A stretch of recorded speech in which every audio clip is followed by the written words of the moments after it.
bertemu lagi dengan Ibu Isti Indartanti. Kali ini Ibu akan memberikan satu cerita yang sangat bagus buat kalian.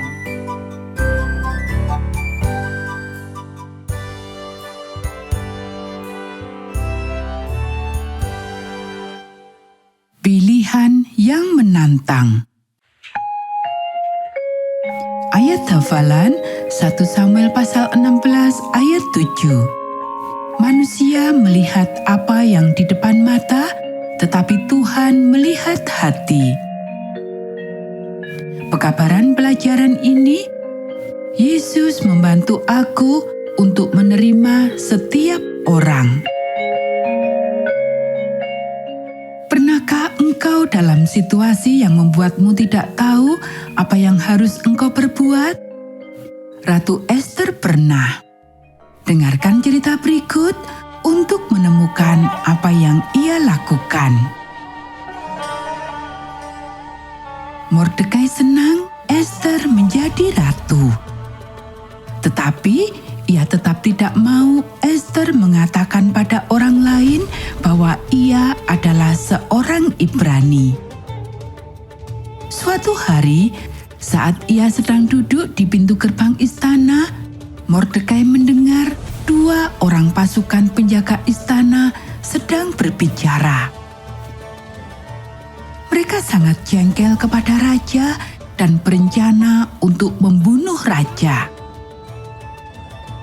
Mordekai mengirim pesan kepada Ester untuk menyampaikan rencana jahat itu kepada raja. Raja Ahasveros menyelidiki laporan Mordekai dan ternyata benar. Para pasukan penjaga istana itu ditangkap dan digantung.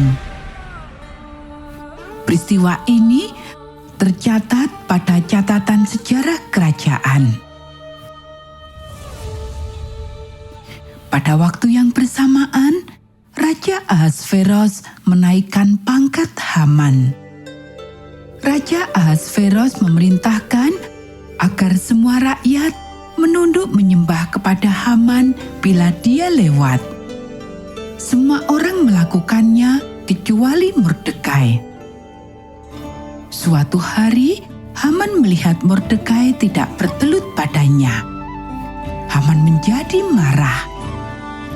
Haman tahu Mordekai seorang Yahudi.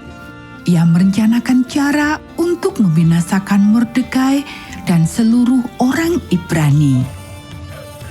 Haman memutuskan untuk mengatakan pada raja ada sekelompok orang yang membuat kekacauan dan mereka harus dibinasakan. Ia mengatakan akan membayar orang-orang yang akan membinasakan. Ia tidak mengatakan pada raja bahwa sekelompok itu adalah bangsa Yahudi. "Simpan saja uang itu," kata raja kepada Haman, "dan lakukanlah apa yang kau pandang baik." Kita bisa baca dalam Ester pasal 3 ayat 11.